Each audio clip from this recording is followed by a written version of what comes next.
And unlike the ease of operations down in the 4th Corps, now that the VC have mainly moved into the hills, it's really getting hard. I've done a couple of operations. Some of these are just guys who repositioned, basically. But I did a couple of operations. One up here into the border of Laos, and that unit withdrew. Over here, these units withdrew. But there were fights in both cases. But the bad terrain, not enough firepower. I have a lot of trouble justifying bringing the amount of firepower needed, or the free fire zone, or whatever necessary, to try to clear the bad terrain. And it's one reason why I kind of stay away from that and focus down here, because I can kind of get away without free fire zones, with just artillery or whatever being thrown in. But here, you're looking at, the -3 modifiers for the really bad terrain, where the VC is largely parked in right now. And man, it's just real hard to convince yourself that you can commit so much force, but it's a waste not to. So I've lost 5 replacement points because I've been fighting battles that I probably should not have been fighting. But on the other hand, I can't get the body count that I was getting back in 4th Corps, and I can't clear out the problem with the amount of force that I'm used to using down there. There are only a handful of operations, really. This is my successes, which were all dissolutions. None of them were, hey, the VC is willing to stand and fight here. Mainly, I'm done with the U.S. I've mainly done some repositioning. Some ARVN units that were too slow, and I didn't have enough air support, air mobile support. I only have 3 left to play with. It's hard to do anything with ARVN when, a single regiment costs 3 to move. A little bit of, interdiction with some patrols, etc., and a fair amount of repositioning forces. That leaves me with my Navy, which I have nothing really better to do than try to blow the shit out of this unit. I think that's actually probably my best move right now, is throw it in on a bombardment mission. I'm out of air points. I've spent a lot of replacements for no good effort, and the VC have the opportunity to shift their forces a little bit. But as long as they're willing to give up 4th Corps, I feel like it's going to take a lot more firepower than I have available to really rack up any kind of losses against them. Luckily, I've already driven them up to near where their population limit is, so they're going to have to start paying more per VC unit that they put on the board. But, they can start converting that population. One nice thing, though, is they're not in the cultivated terrain right now. And most of that's down there. So that's the place where you can swing the population the most, is the VC. Over here, you can also do it if you're willing to go near the coast, But anywhere where you can swing the population generally is places you don't really want to be with your VC until it looks like you want to challenge the U.S. straight on in fights. They can get way too much combat ability in the decent terrain. So you just don't want them hanging around there. And this guy? Oh, this guy's sitting in. Wow, that's an interesting little space. A little cultivated spot in the middle of the board. Nothing near it. No roads. Nothing. Just friendly. I haven't seen a bombardment. Let me just explain it. I already rolled it out. But since I'm not free firing, I got 6 fire from these 2 here thrown into that. All I do is I roll the die, and a terrain modifier would come in place, and then, hey, reveal the size of the unit. Well, it's a 0. But what's important about this is I didn't cause any losses. So That I think is actually not killed, although it may disperse automatically. I'm not sure whether political sections disperse whenever they are taken into combat, or like I'm used to them being hit by units and they want to disperse because you don't want to give, a pursuit chance or anything like that. So I'm going to have to look that up and see whether or not that unit is actually dissolved by being shot at. But I know if it had taken casualties, it would be, because it can't take any. I think it is dispersed. So unless that's the case, I probably won't come back anyway, because I don't want to waste too much time on little issues when there's a lot of turns left, and I'm hoping to get kind of a year per video or something in, which of course there may be several weeks between installments. The coup and the redeployment of the actual U.S. forces down towards the coast. We got the units from Anzuyan trying to slip away, but we also have a massive infiltration back into 4th Corps coming on. And in order to maintain that and still get a kind of balance elsewhere, you can see I've got actually a really massive migration southward going throughout the entire VC position. And the US getting used to the habit of, I don't want to do anything, I don't want to do anything. The VC called the end of the turn there, so we're going to be hitting the second spring turn, and I get to set that up. Again, we're at the point where the US is kind of out of operations, essentially, and not after a whole lot. Without all the ARVN units, remember, I did a lot of ARVN buildup. Hopes were to activate a lot of those ARVN units, and a lot of them are over down here. I have the opportunity that I could move some of these US units, but I think what I'd rather do, 25th is that 25th is active, so I might find something there that I can do. But outside of that, I've kind of used up all my air points. I still have a lot of air mobile points, and this is kind of the problem. Is I could air mobilize this artillery here, or this headquarters, and maybe get something down here in Gyadin or something along those lines. But most of my firepower is gone. There's a couple of opportunities still left, but my attacks were more concentrated at this point. I did not like what I came up with before. I engaged in a few operations in kind of the uglier terrain. Got myself a few kills, or at least dissolutions, because nobody wants to fight, Honestly, it's easier for the VC to just bank their points. They're going to need those when they do an offensive. Because they're going to want to make lots and lots of attacks. So they'll be willing to take lots of losses for that, just to really hurt the U.S. morale. But,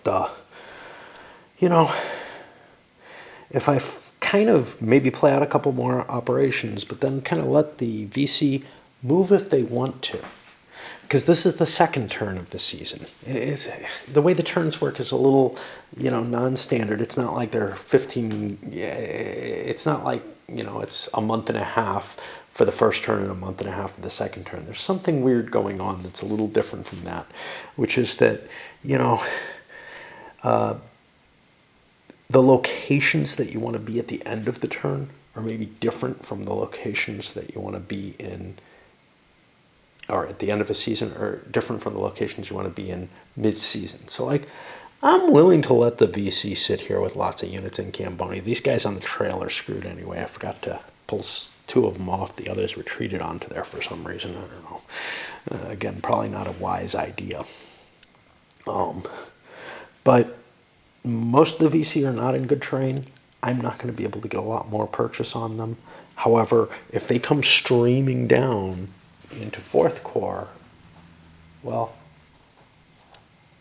then I can at least kill one, with this stack, and one with this stack or whatever. I've got the air mobile points left. I've got the riverine points if I need them. It might be wiser for me to just kind of hold off, And I got a few air points too. Not that I'll be likely to use those. those operations. The first one I did, I don't know if I'm going to do another one after this, ran into a VC division. I was able to get 2 units actually of different regiments, and the divisional headquarters was also providing support. This did not work out well for Arvin, but they don't have much pursuit. And I'm looking around and I just don't have further resources to chase this down. So I'm going to have to let that big division go, I guess. And all these search and destroy missions is preventing the U.S. from doing something that maybe they should be doing, which I'm very bad at, which is making sure that there's units cutting off the road. Eventually, you kind of want to get all these towns and everything covered with something. And preferably, you want to have things with zones of control near the road, maybe in hold operations or patrol operations or something like that, or just a hold on here to prevent someone from just slipping down and sliding down here, which is what we're seeing, is this easy infiltration southward that the VC is able to do. The problem is you just don't have the pieces, you know. It's really, really hard to find the units to do what you want to do. And interdicting roads doesn't have the immediate payoff, body count, etc.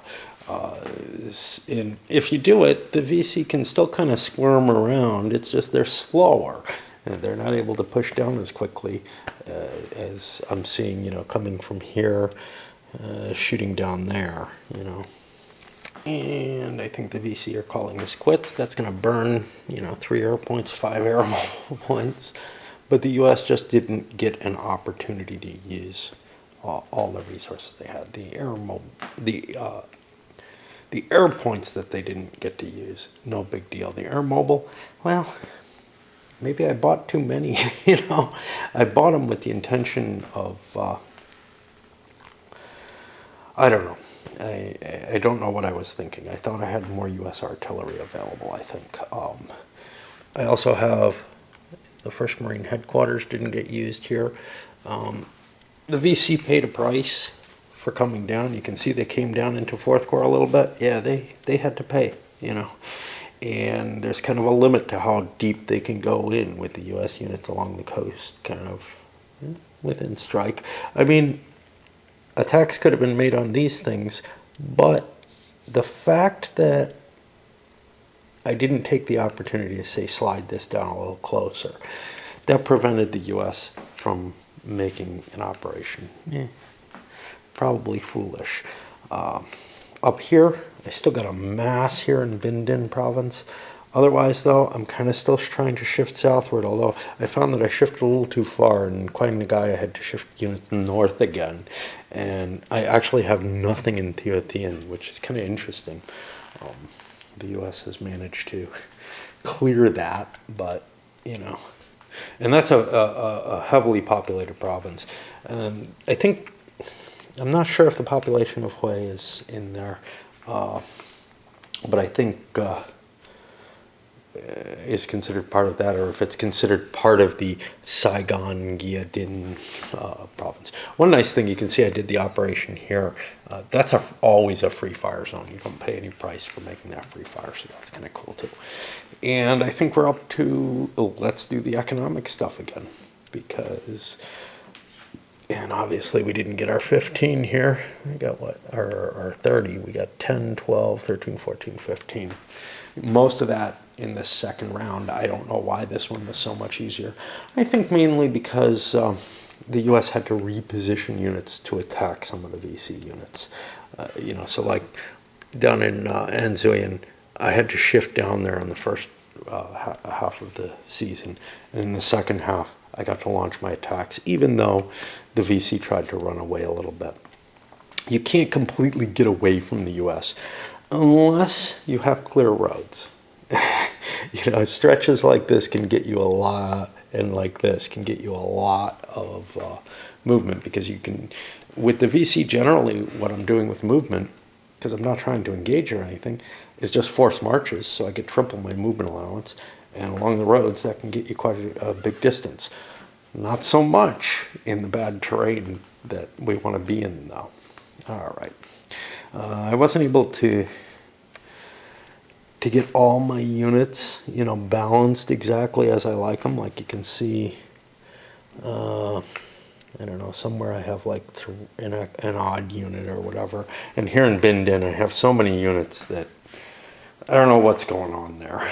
They're amassing a huge army there to very little purpose that I can think of, but I kind of don't want to move it.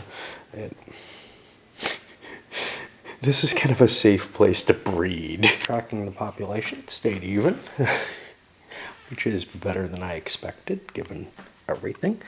The rolls, there were extremes in both directions.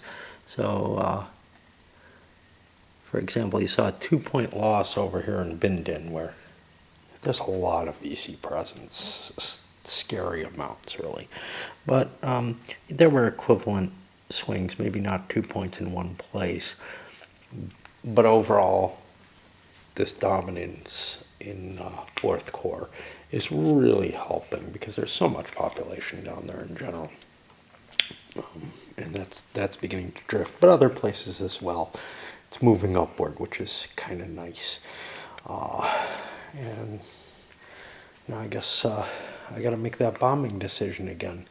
And I don't have the, hey, I'm going to lose a bunch of air points this turn. And I've got thoughts of, wow, I did not have enough U.S. troops. Now, part of that is the coup. You don't count on a coup every turn.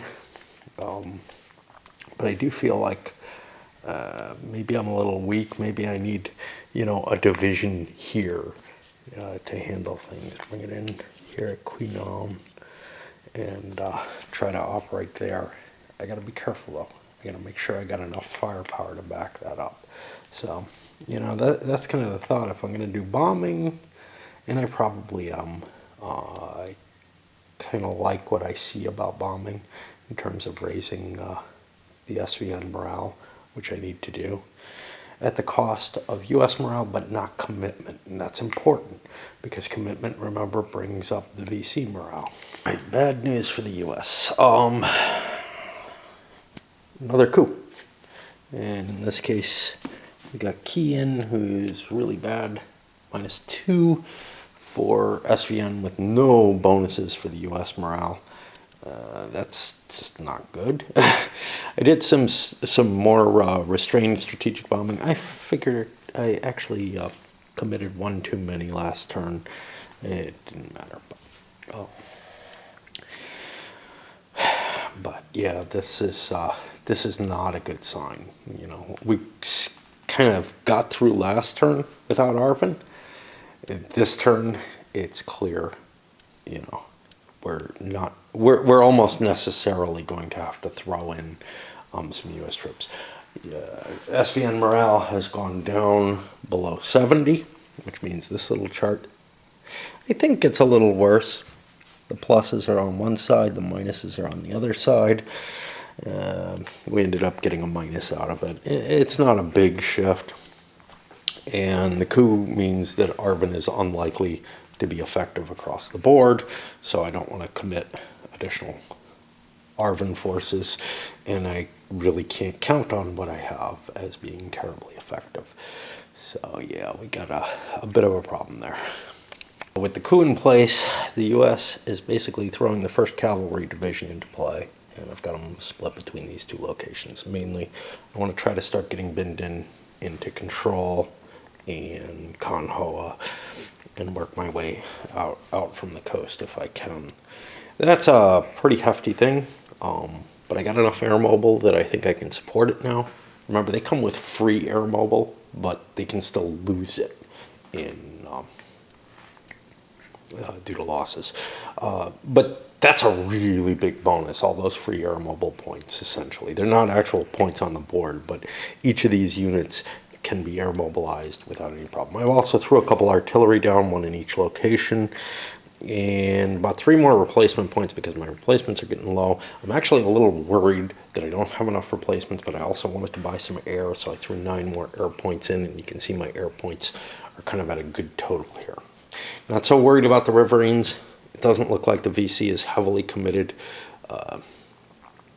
in 4th Corps right now, although the coup failure may just mean that the VC tries to set up there. But the VC and NVA, essentially, economics gets a lot harder now. Because, yeah, I have my supply points allocated from last turn. But now I'm getting close to the limit. I'm going over the limit, actually.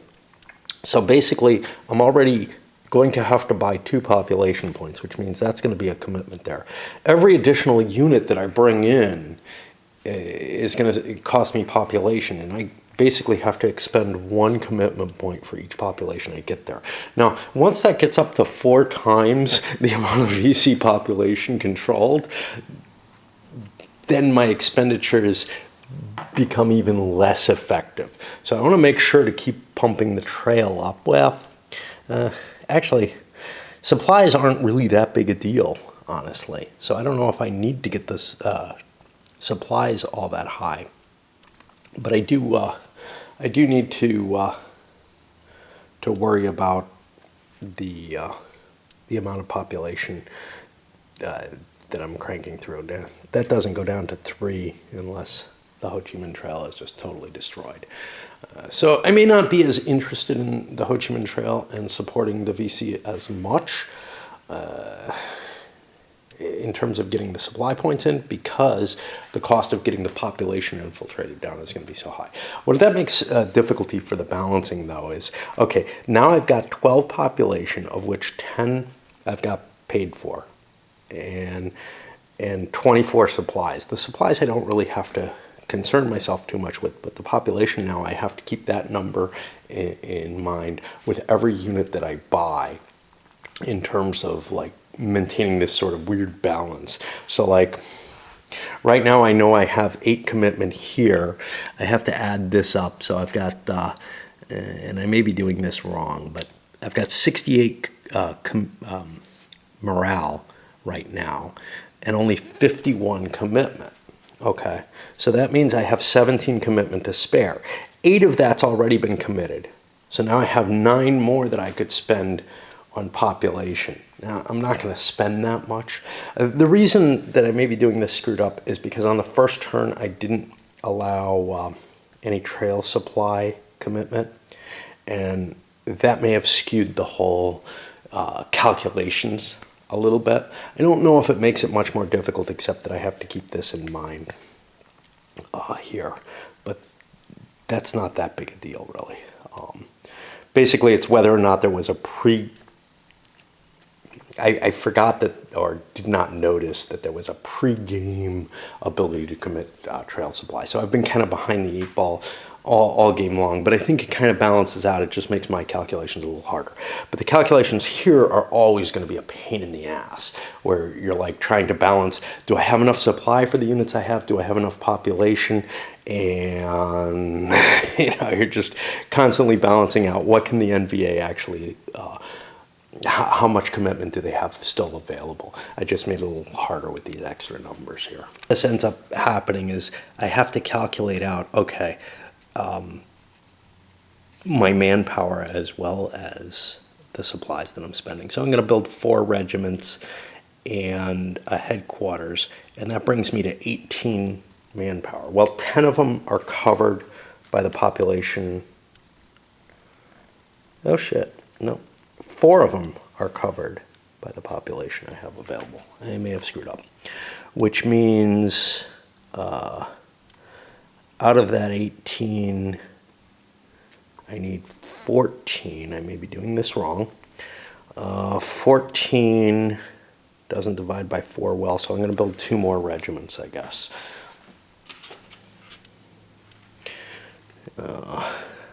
So what ends up happening here is this goes up to 6, this goes up to 20.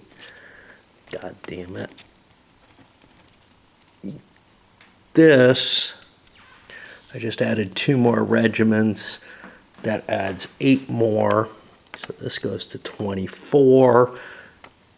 And that makes 48, 54 supply used. Now I got to be careful with that 54 supply used because 20 of it has to be allocated along the trail. The rest is dispersed within South Vietnam, so I have no problem with that. And that means if I bought, let's see, 20 manpower, 4 of which is there, I had to spend 4 on my manpower, which means I spent 12. I had 17 available, so that's okay. I might spend the other 5 on some NVA points, but I kind of think I want to just keep working with the VC for a little while here still. Although it doesn't really hurt me to buy NVA units.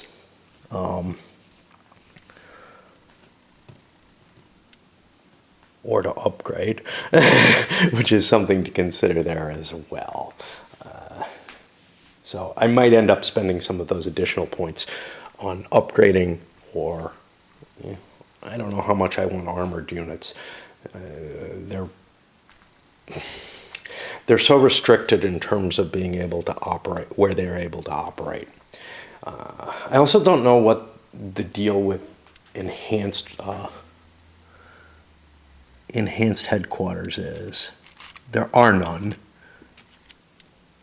and I don't know if their division is enhanced, if they just count as enhanced, and therefore they use the mechanized movement, or if they're just always foot because none of them can be enhanced. Or if that was meant to talk about SVN headquarters instead, which would actually make a lot more sense because, but anyway, all US controlled are supposed to be mechanized. I really hate that headquarters are considered mechanized because, first of all, it makes calculating harder anytime anything's mechanized, and because most of the units are not mechanized, but the artillery and the headquarters are. But it's also like not by unit type, and there's no other clear distinction on the counter that indicates it. Of course, if all the US controlled are mechanized and none of the NVA controlled and LF are mechanized, I guess that's not too bad, but it just doesn't work well in my head, and it's something that I have trouble remembering. You saw me screw that up early. I've probably screwed it up since as well. Sometimes maybe intentionally. Just because I don't want to deal with going and looking up the expensive mechanized movement bus. It's especially bad in the cultivated areas where you think you have clear movement because everything, all the foot units move 1 through that. But the mechanized units have real trouble. I guess they're trying to avoid crushing the crops or something. I don't know. No, it's the wet nature, I think, of the cultivated areas. But what was I getting at? I don't really remember, except that this is a fucking pain in the butt to keep track of as well, where you have to kind of balance these numbers, and it's not impossible. It's no harder than like probably the manpower and money situation in Empires and Arms, where you're doing the same kind of calculations. It's harder to keep it juggling in my head in this for some reason, especially because I also have to juggle the population for placing the units in my head as well. And when it comes to putting down a whole division, that's really hard to do. Sometimes maybe the easiest thing to do is to stack 3 battalions and turn them into a regiment in order to be able to create a division a little bit more easily. But I've got enough population that in some of the places where the VC has a lot of control, I can just generate these big units. If it ever gets to be too tough, I may end up not building them. I'm also not so sure how valuable the VC headquarters are. They're kind of dangerous because if they're stacked with something, it's pretty bloody obvious that you've got a division set up there and that's where the headquarters is. And the US can take that into mind. If they're not stacked, there's the possibility that you could slam into a headquarters. I find it very hard to keep track of where my VC formations are because they're all upside down. It's just as hard for the VC for the NLF player to keep track of his VC units as it is for the US too, as far as I'm concerned. It's like, sure, he can flip them over and look at them, but there's so many clues that are available. Like, I know there's division in here, you know, but I don't know which units, right? And some of the other places, well, it's harder to tell. This might be a division here, but I don't know for sure. And I don't know with either side. And there's not too much difference between opposed and solo for that, because honestly, in opposed play, I'm going to forget just as easily. This is not a game that you're going to be able to sit down and play more than a couple seasons in a sitting. So you really kind of lose track of where things are, no matter who you are. You're going to have to be pawing through them, and you end up, you know, maybe just moving things without looking too carefully or whatever, especially with the small unit designation numbers on them, and if you have old eyes. Even though we spent a fair amount of points on VC units, we didn't get a whole lot of them on the board. That's kind of problematic. A little bit more concentration back in 4th Corps again. Hey, as long as there's a coup, we can afford to threaten that and see if we can get some of that population over again. This time I'm going to bring my infiltrations in.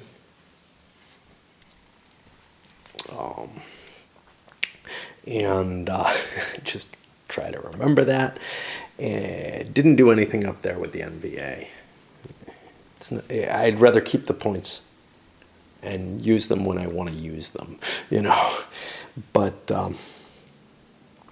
I guess, yeah, I guess that's about it for the VC deployment. Over on the ARVN side, yeah, just about everything's ineffective again. We're pretty much in the same situation as we had last time. We got a bad die roll, and not just on the coup, but also on the effectiveness rating. And just a couple of the best divisions are out there, the 25th and the 2nd. One of those isn't, maybe both of them aren't fully upgraded. I really should upgrade them.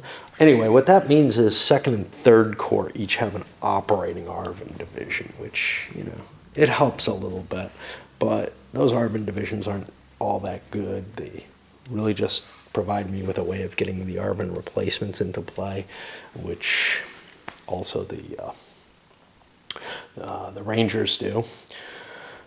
But it looks like we're in a position where things are not going well for the U.S. You know, things have to go pretty well to keep increasing the population the way that we had been doing, trying to get it back up to what it was on the first turn, just because I didn't want to throw in all my weight right away. It might make sense to ramp up even heavier than I did. The problem is U.S. morale goes to shit if you ramp up too hard. Throwing this division in, yeah, you know, the 15 point a turn is 1 morale a turn. 5 points a turn, you can't bring in any new formations. You can't bring in the kind of firepower you want. That may make sense later in the game. I used to always be so scared of running out of morale. What I'm learning is I got to be more scared of running out of SVN population, and, you know, having the populace really turn against me. And in order to avoid that, I have to throw in a little harder than I have previously. So I guess we're ready to start the summer of '66. Coming up in the morning, a couple of thoughts that I have. One is, at least up in the north, there's more ports, so it's easier to get the U.S. reinforcements, and that includes ARVN for that matter, because they have to come in at ports too, because that's where all the supplies are, near the action right away. Although, honestly, if you're not right in the action, you're going to have to basically do a strategic move to get to the action. So I don't know if being here is that much different from being down in Saigon or something. The other is the way that I kind of do my focusing and my thought is I kind of work one area of the board, so I've been like focusing on Fourth Corps, and I go there and I end up spending most of my resources on that one section. And you certainly wouldn't have to do that. You could jump around the board. There are advantages to clearing a large area, and that was my goal. But even once I do that, then I move kind of looking for the next little section I want to work in. And that's not necessarily the best way to cope with making your decisions, but it's kind of like how I play Go. I look at the board and I say, where do I want to act? What's important? And then I focus in on there and make my tactical decision there, as opposed to, and then I get kind of drawn into that and maybe don't look across the whole board or keep all the values in mind, just because of the complexity of decision making. Okay, so in the wonder that is Second Corps, we're seeing the first Cav spreading out and taking some operations up here, especially in Binh Dinh, but also Phu Yen, both of which I threw as free fire, and kind of clearing things out. Sent some divisions running, this one in particular, but one of the regiments as well from another division fled. And you got units as far as here that ran away from the situation because, a heavy allocation of the firepower really helped. In addition, I also had the 25th Arvin Division is got good leadership over there, and it was able to also aid in sort of this combination of operations. We're in the midst of something that's fairly rare. The U.S. stumbled into headquarters, actually, but something jumped in to defend it. And it's a running battle against a division and some additional points in it. I've got Arvin involved in it eventually. Had to air mobilize a big unit, 3 air mobile points. You can see the U.S. is almost out of resources. They didn't have any air involved in this attack. I tend to mark that with dice up here. But they have a fair number of air mobilized artillery, and because they're keeping contact, the VC are unable to get away very far. And we're constantly fighting at -1, -2 on the chart. But because we've got free fires and we extended our free fire into Quantum going on, we're able to just keep pushing, and we're causing a little bit more casualties. You can see the replacement points for the VC is going down than we're taking. Now, sheer point-wise, these casualties, it probably would be better off to let it go, but we're hoping to bag this whole thing. I don't think we have enough oomph left in our replacement points, given the points we're losing. So we're losing 2 or 3, they're losing 4 or 5.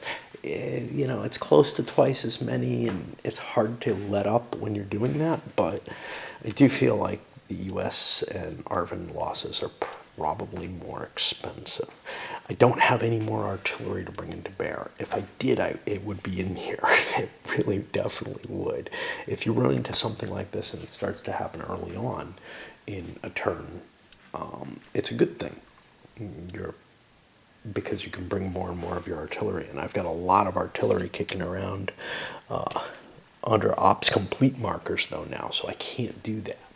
I've got a fair amount. I got 2 artillery units and a fair amount of organic artillery as well involved in this. But the thing is, you're unlikely to do that. One of the reasons I was able to pin this down was it was units that had been attacked before and had to run away to get into a safer location. So they got an ops complete marker on them. So I've got a couple of units in there that are not going to be able to keep running, which further limits the VC's opportunities to just flee, which is what I like to do with them. And in the end, the clear road that I couldn't do anything about, I can't do like a strategic movement operation in the midst of another operation to try to block that road or something. That clear road finally gave them an escape route to a place I could no longer reach with anything at all, really. Actually, I could have. It was here. I could have attacked here at -2, but I wouldn't have had Arvin with me anymore, and that was kind of a deciding factor in terms of it. Would have had all my artillery still, right? No, the artillery wouldn't have any pursuit. So yeah, this was just out of the question. I could have gotten my U.S. units killed. Net effect, this was up somewhere close to 90, so I lost like 30 replacements in exchange, about 9 Arvin and maybe 4 or 5 U.S. points. So yeah, it's about that 2-to-1 exchange. Is that worthwhile? I don't know. You know, it's really hard. It's hard to turn down since, you know, the VC are always just disappearing and turning into more replacements. It's hard to turn down the chance to try to kill something like that. And if I'd killed that stack, which was pretty obvious I wasn't going to be able to do as long as if I'd forced that to dissolve somehow, then it would have, you know, been huge towards getting my body bag count up there. The U.S. allowed the VC to go a little bit, and then saw some opportunities, and they jumped in here and attacked in Cambodia. That doesn't count as an invasion. I'm within one of the border. And I think somewhere else they found an attack they wanted to make. I don't remember what happened. And then they moved Arvin's 2nd Corps forward a little, down here in Bien Hoa, and cleared up some problems.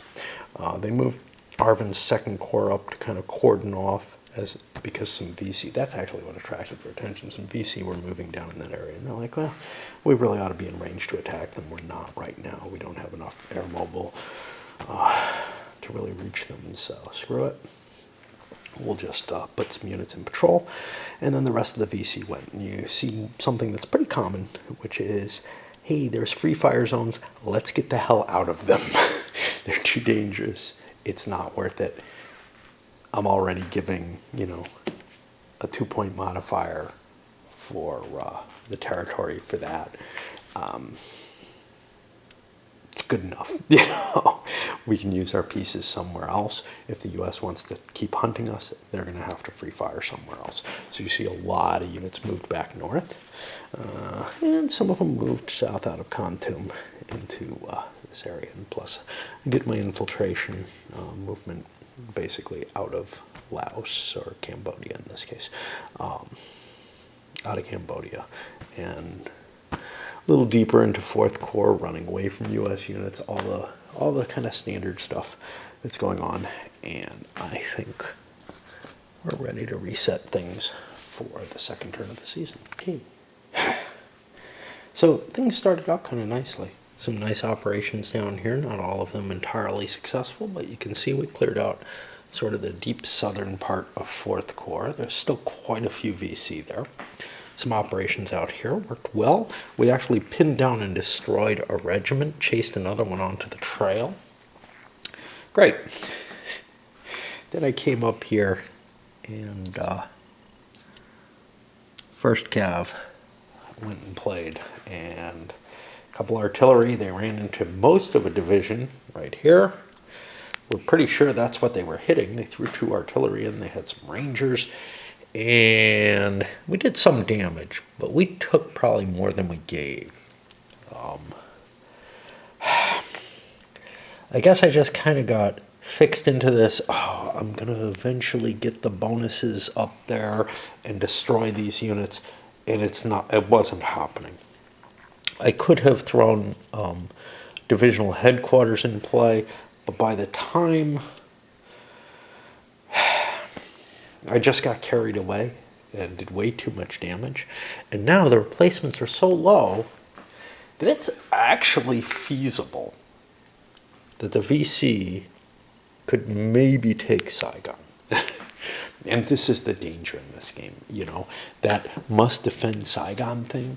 Well, that becomes such an imperative. And remember, the VC get the next operation. They could just swarm in there now. If they don't get good enough odds and take it in one shot, basically, then the U.S. is able to start bringing reinforcements in. And those reinforcements can be quite large. They can bring Arvin into play in such numbers that it's really not feasible. I don't think that there's enough VC here that I have any chance of doing that. But if I had a division sitting there, and I'll look and see if I do, I don't think I do. If I had a division sitting there, I would go for it, because that can end the game in one blow. We've gotten a decent body count, actually. 15, but not to 30. And we're out. We're out of oomph. I mean, we can try another attack in the hopes that, like, we get enough air power into play that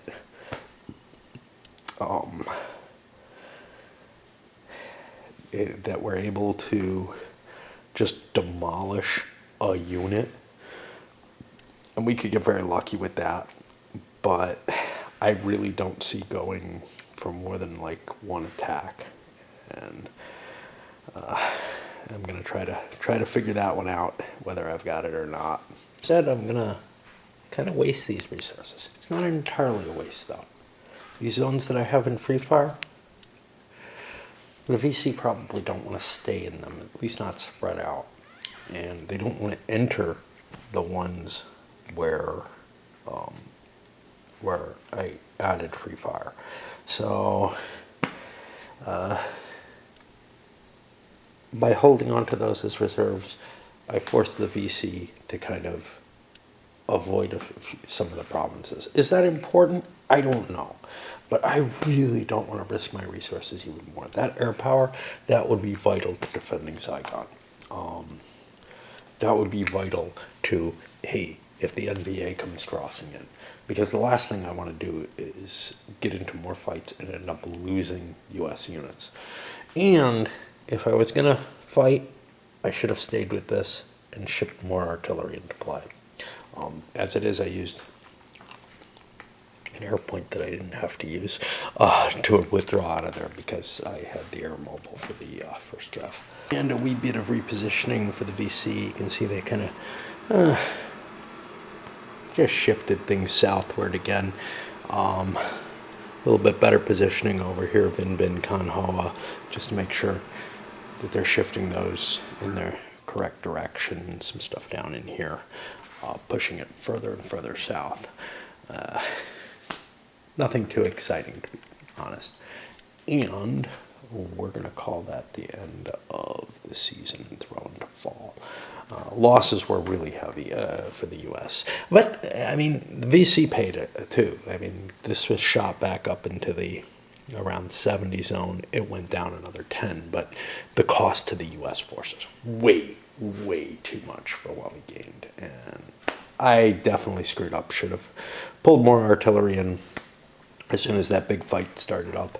I might have broken my kill ratio then, just by dissolving. You know, those units might have dissolved or something, but instead I got an ugly situation out of it. And, you know,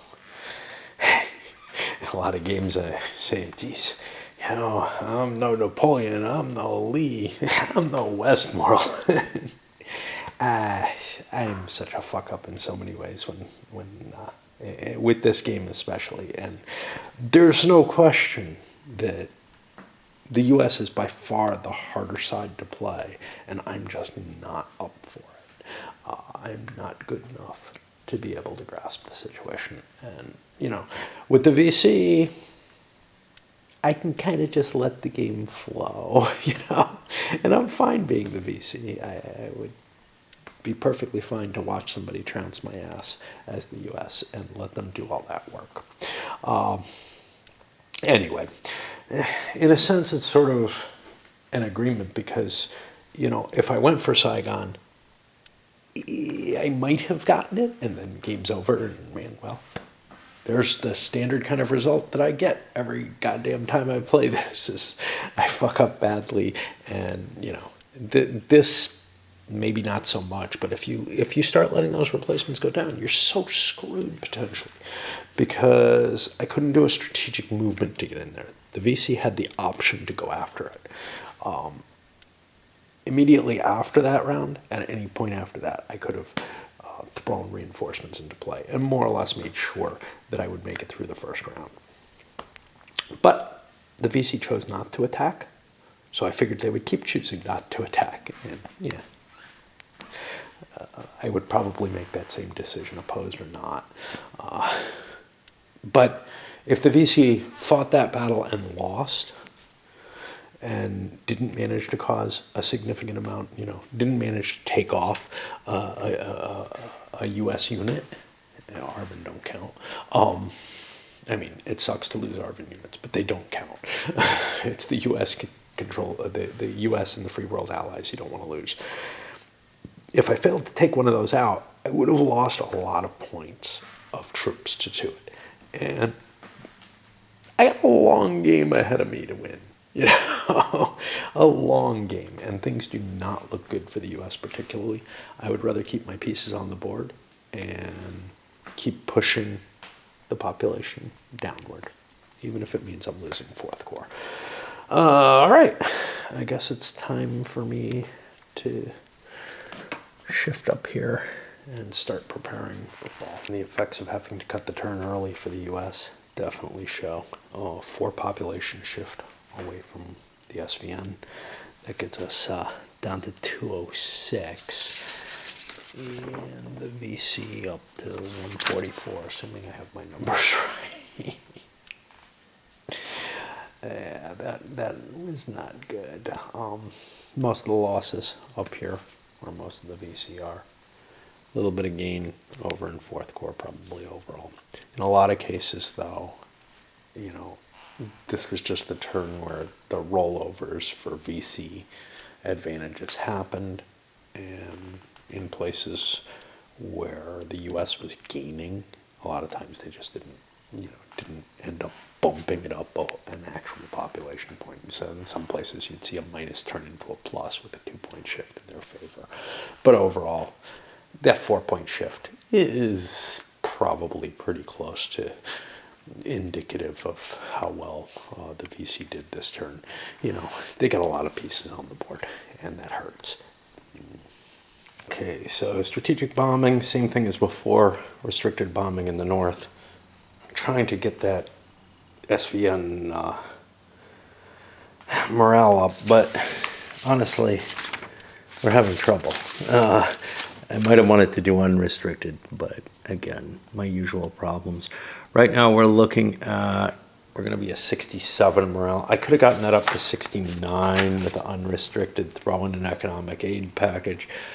We'll have to suffer one more turn where we're getting that column shift against us. But there was no coup, so maybe we can do some cool things. U.S. purchases almost entirely points. SVN put a couple of armored cav down to cover a couple of remaining capitals. But otherwise, we bought a bunch of replacement points for each side. U.S. threw extra riverines and air mobile points in. The air mobile is just trying to keep up with our losses. And then 12 more air, just ramping up that air power. I'm out of the good artillery for the U.S., and I don't really trust ARVN enough to count their artillery. I have plenty on the board anyway. This might have been a turn to get the Ranger, but again, for the VC, I built not 17, but 16 battalions. I'm actually not buying all of them because of population limits. So I bought all my battalions, bought 4 regiments. That is the entirety of the VC. And the only thing I'm not buying is supply conduits, which kind of become unimportant unless you wipe out a lot of VC at this point. Like, if the VC aren't going to lose a lot of their pieces, and the U.S. doesn't seem to be destroying them all each turn or anything like that, those supply conduits aren't that important. And I have a hard time finding a reason for those supply conduits. I guess if you really want to localize and build up a lot of VC in one area, that could be useful. But for the most part, they're so mobile, I don't need them. The supply conduits are completely immobile, which means they're kind of targets. Eventually, the U.S. is just going to bump into them and take them out. And they're expensive in terms of body count and everything. And, I'm good enough spreading out my VC. If my population ever gets really low, well, then I build on the trail and infiltrate. I mean, there just doesn't seem to be much need for the conduits. I'm at the point where my replacements for VC can all come out of my supply pool, which means it doesn't matter that I'm sending trail supply. I mean, I have to send in a trickle. But, you know, I've got more points than I can build of VC left. Which means it's time to start building NVA. Yes, I sent over some population to build those VC units, but I also built an NVA division, and we're doing what I consider the ramp up for an offensive. And, you know, let's start hurting U.S. morale and cause them some real problems. What one person said, I remember mentioning, the game eventually switches to what feels more like a front line or whatever. I disagree with that because A, I always keep the VC operating, and B, the game doesn't last long enough for me. So maybe I'm just not hitting that point. Maybe that point is coming late, very late in the game, and I just don't get there. Once the VC population costs are just too high to keep them on the board anymore. But C, I tend to use up the units. They die quickly, the units that could be part of the front line. They're usually committed in an offensive when I have enough of them, and boom, I do all my attacks, and I do as much damage as I can on the US, maybe eliminate some units. And then, you know, there's nothing for a front line to be there anymore. It's still going to be hunting VCs, you know, or just sitting there waiting for the next offensive to begin. It does not make sense, in my opinion, for the NVA to commit small amounts of their regular troops, and it doesn't make a lot of sense for them to commit large amounts without paying that extra cost for the offensive and costing the U.S. some significant. And by the way, the U.S. gets no body count during an offensive, so they get no bonus for killing off those units. So it becomes all the more important to wait until the offensive in order to launch those attacks. All right, I'm not going to deploy these yet. They're going to be spread out all over the place and kind of, I honestly can put them pretty much wherever I have the supporting population, which supporting population is only really an issue for these regiments unless I wanted to cluster a bunch of battalions together. Okay, VC placed. You can see we infiltrated down deep into Cambodia with that division. Probably not going to use it for anything. It can be bombed. That's about the extent of what can happen there, and that could be painful. A bombing run against that would possibly cause some casualties, but it's a one shot, and screw it, we can take those. VC look like they're making a play again, at least around the edges of 4th Corps, and also extending elsewhere. Mainly this is a matter of places to put the pieces, I mean, how many pieces do I want to put up here where I've got a massive quantity of pieces anyway. So I inserted myself down along the coast here. That's dangerous, but I'll take the losses. And it worked out okay because, in part because 4th Corps is pro-coup this turn, which means it's pretty much knocked out. Same thing with 1st Corps. The low loyalty units. Now 1st Corps, we're not expecting units to be active up there, but 4th Corps, there are units that we were expecting would be active, and they're not. And I guess we're ready to start the fall. Into another painfully bloody engagement with parts of a VC division.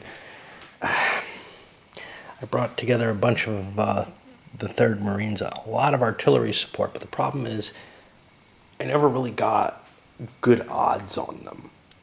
so I wasn't able to boost this very high. There was one round where things looked kind of good in the jungle, but they managed to break away from that. And I'm not going to keep pursuing. I'll resolve the rest of this in a moment. But I want to go over some of what has happened. I have had a really chaotic period since last Friday, basically. Today I had the sump pump put in.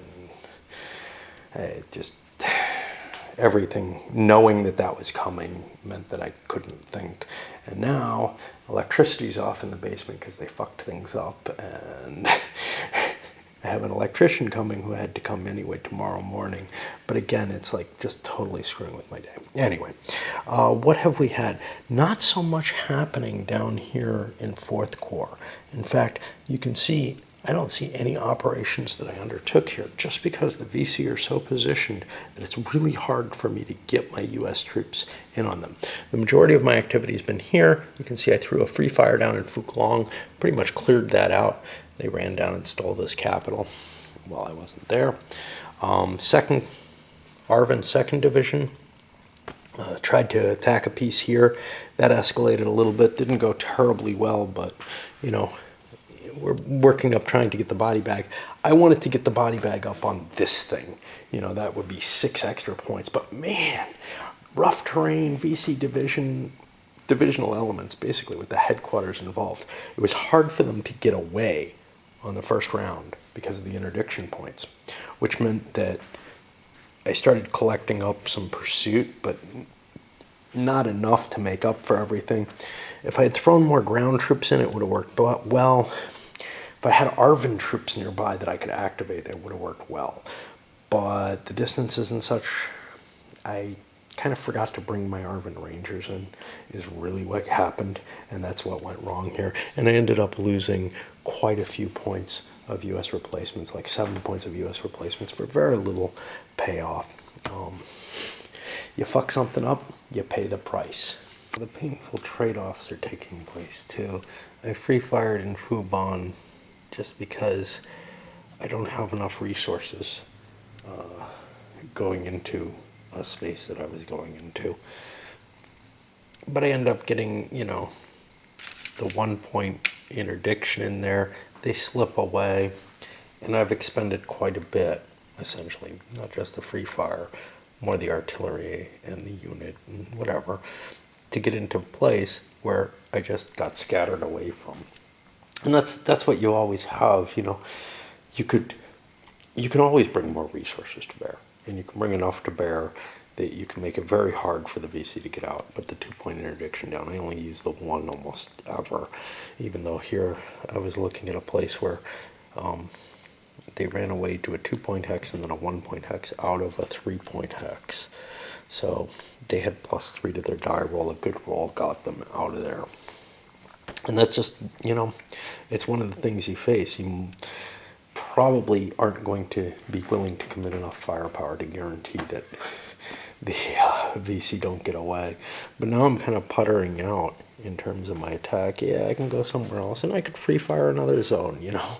What the hell? But Phu Bon is not, it's not under VC control. But there's so many VC units there, I felt like I've got to wipe them out of there, and the free fire is worthwhile.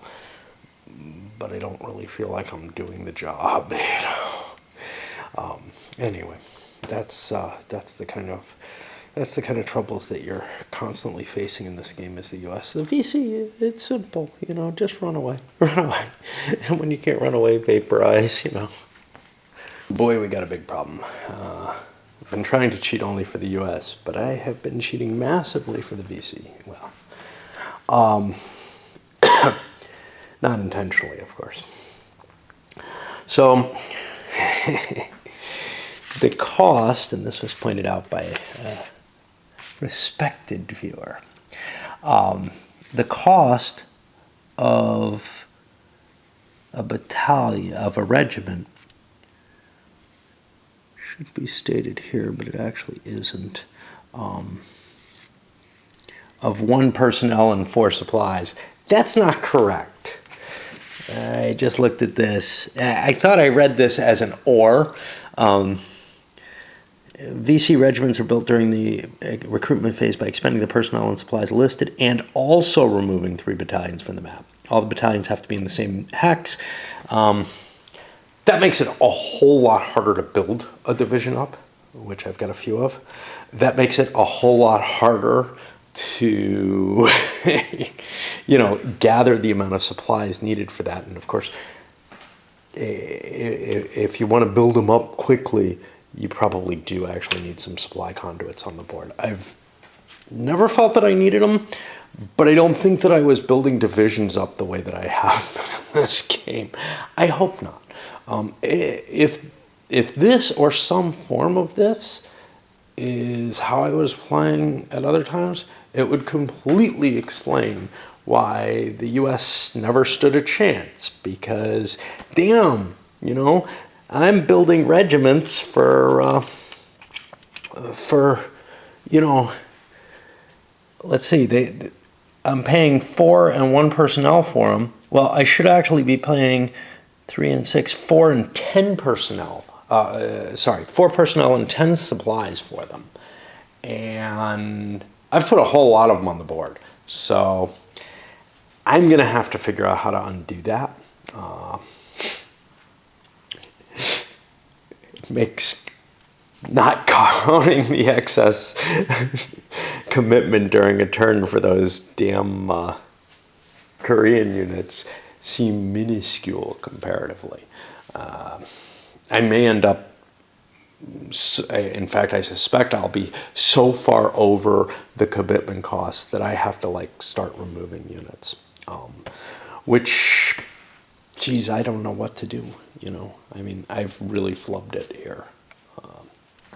How much recovery can there be? What can I do to make up for it? Yeah, I don't know. Yeah, the chart, he was implying that something in the chart said I required the regiment as well as the battalion, but I'm just not seeing it here. Note that 3 battalions must be removed as cadres when a regiment is formed. It'd be real nice if there was a little marker there. I do think that's how I played it before and came up with horrendous results for the U.S. But I'm being more aggressive with the U.S. now. And things weren't that bad. But yeah, I mean, I may have to give the U.S. back some free replacement points or something in addition to removing some of those regiments. I don't know what I'm going to do. I'll let you know. I'm trying to figure out how to resolve this situation. I did some quick calculations. I had 14 regiments that I illegally placed, every single one of them. Counting up only the regiments on here, there may have been some others on another sheet that I threw out. I have some older sheets, but they're not, some older papers, but none from Vietnam. This one is from Salerno, and the other one's even older. And I have nothing that has, so I think I threw out the 1965 information. This is just the information from 66. I think I produced some back in 65, but let's hold that off for now. Just doing the back of the envelope type calculations here. 14 regiments comes out to 42 battalions, but 3 times.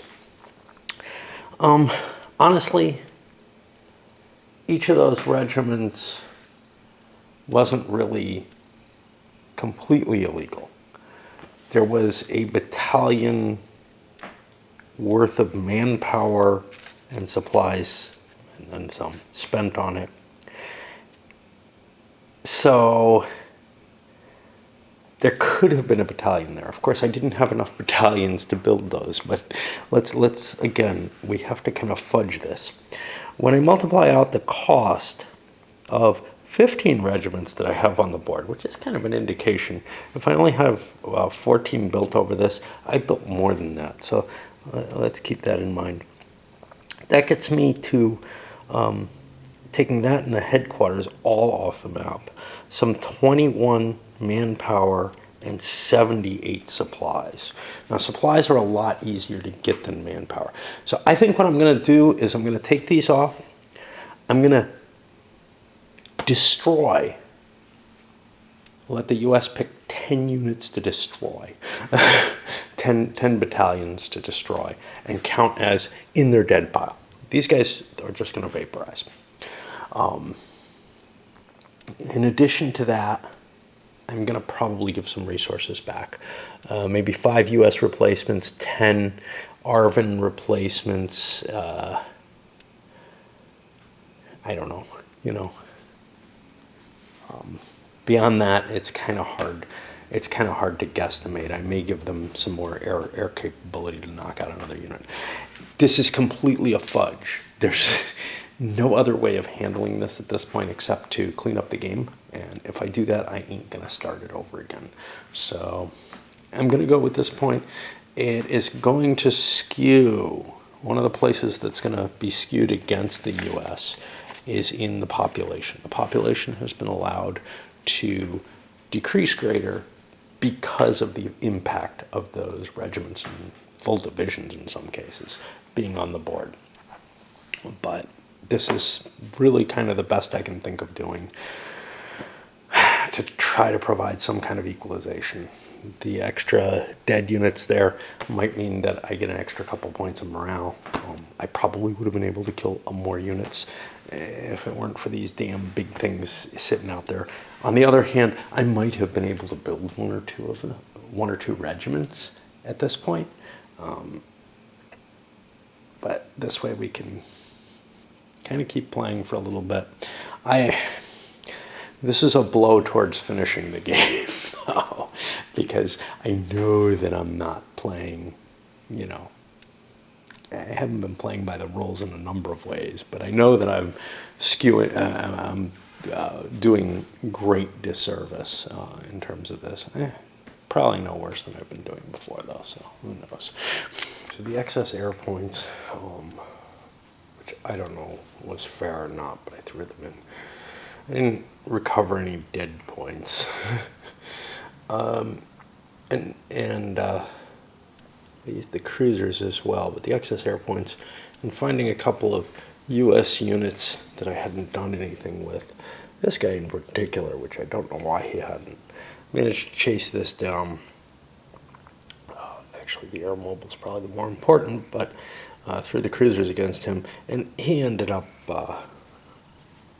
scattering twice, basically. But I did kill a unit down here. It was just a political section again. And the other major thing that happened was because Foofbon's free fire, everything cleared, and the U.S. started clustering first cav around it, everything cleared out.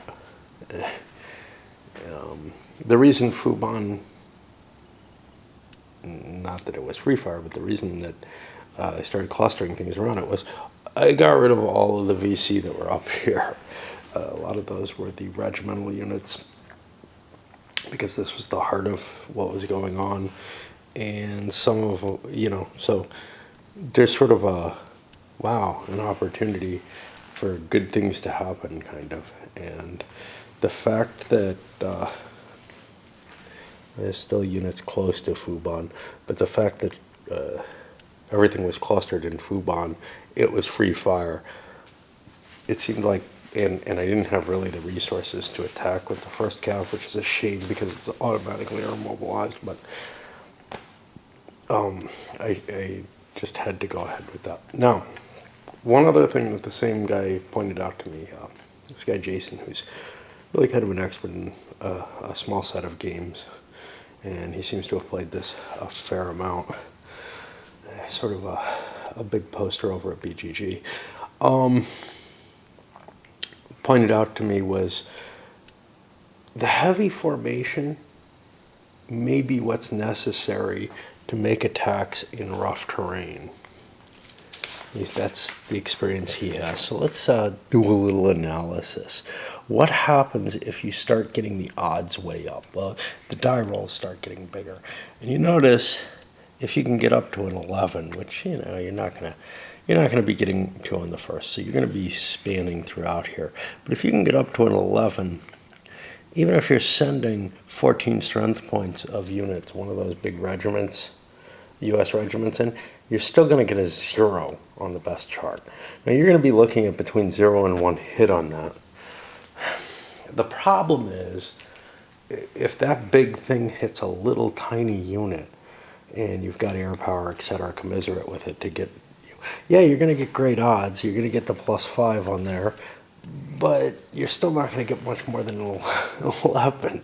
You're not going to top out at the 11 until you start getting pursuit bonuses, etc. And that's assuming there's no +6 barrier to the total ratio, to the total effect of modifiers.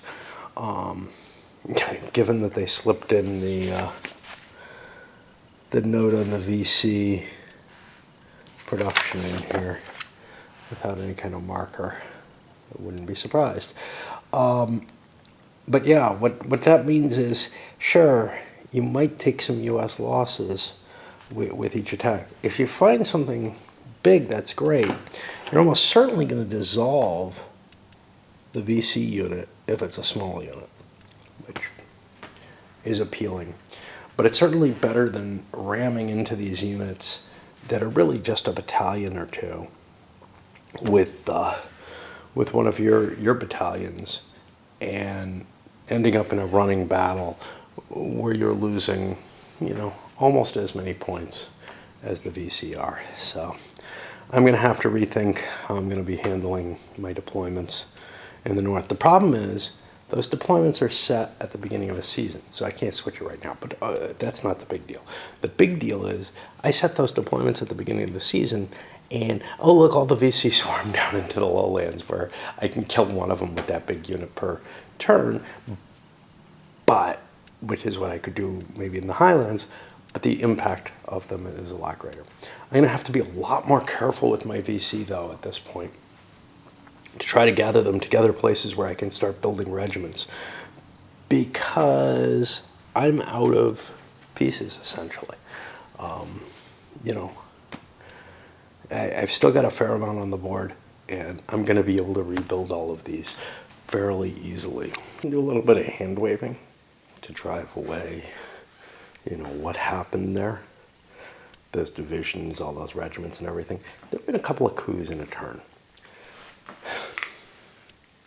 The South Vietnamese urban coups, but the South Vietnamese coups didn't tend to be military coups.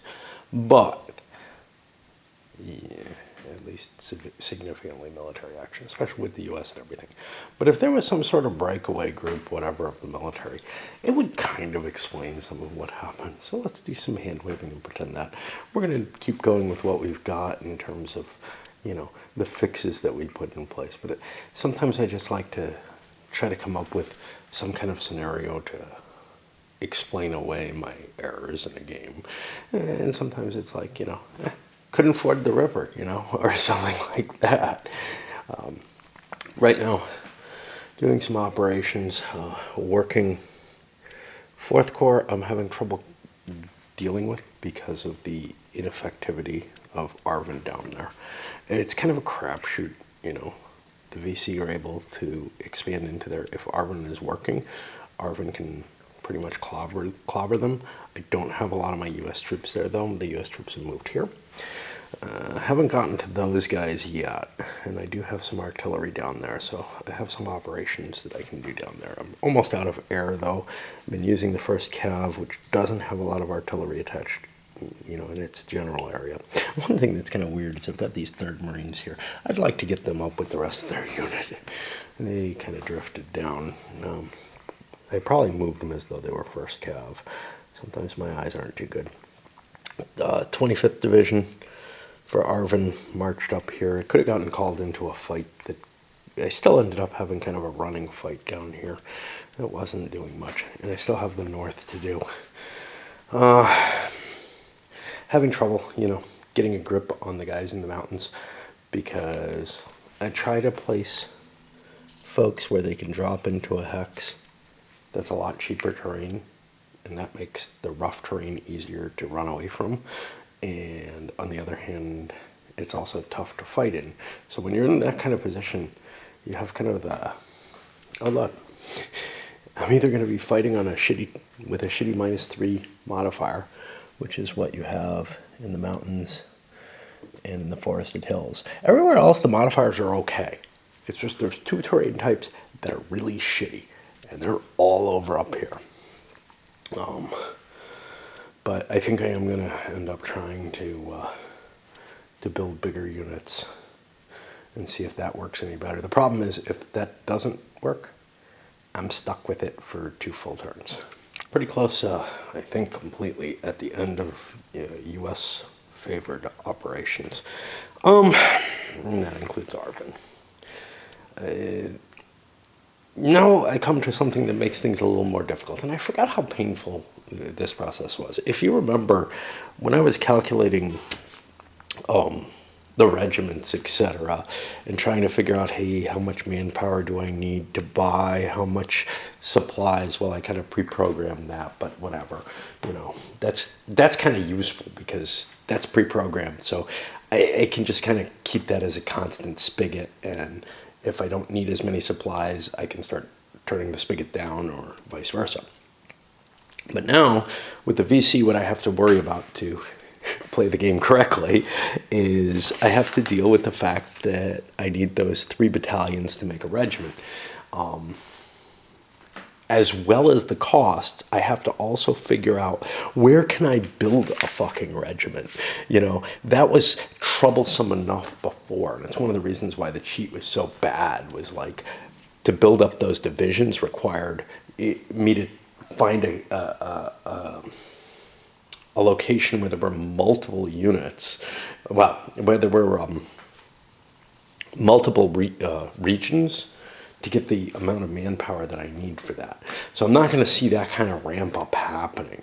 And in fact, given the simple case that, hey, the VC battalions were running out before, they're going to still be running out. So I've got to set up so that I can build some regiments. Probably nowhere near what I had. I'm not going to be able to throw together a division on the fly like I was doing, which was insane, honestly. We've got our hand-wavy argument for why that didn't happen. If you didn't catch it, it's that the coup turned bloodier than one might think. But yeah, I can't just balance my forces and try to increase the population effect. But that actually means that in order to build up those regiments legitimately, I have to collect units in one space, and collecting units in one space means, unless I do it at a capital or something, it means I'm not going to get as much effect on those population numbers as I've been having. So by not dispersing my VC, I'm going to cause problems. And, so for example, here, I had to run away from some U.S. operations and ended up with a big stack. Nothing's going well for the U.S., which is one reason why I've got stacks of U.S. units. I'm going to see if converting them makes sense.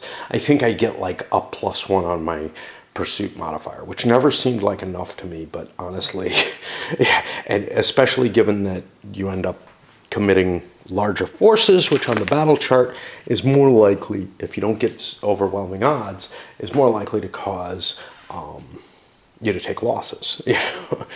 And it all makes sense, but a stack like this looks like, hey, maybe I'll be building up a regiment out of that. Yeah, but not in Long Con I won't. In Long Con, there are 7,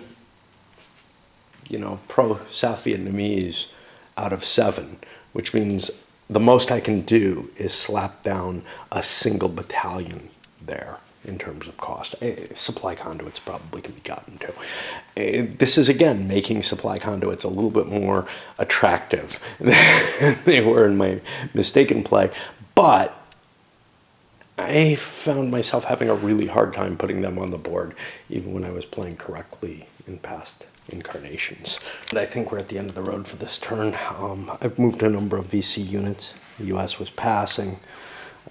Didn't move anything much that they really reacted to, except they actually shifted up an Arvin armored unit up there. They could do strategic movement to get up there. A big mass of troops showing up down here in, what is this, Long something or another? That Long Con? Yeah. there's not enough manpower there for the VC to do much. That was the big stack. It dissolved into a lot of things. I'm hoping to shift that population quite a bit. I am planning on building a regiment here and there, both of which should have enough manpower that I can do that conversion and thus cycle more units through. Now that creates kind of a weird situation, which is the units that I remove from that, I don't know if they're available for me to rebuild on the same turn. It seems a little cheap. So I'll probably avoid doing that. I think that's kind of one of those, it's not absolutely clear from the rules which way it should go. I'm going to load this one up before doing the economic matters taking me into the winter. And so this is where we are.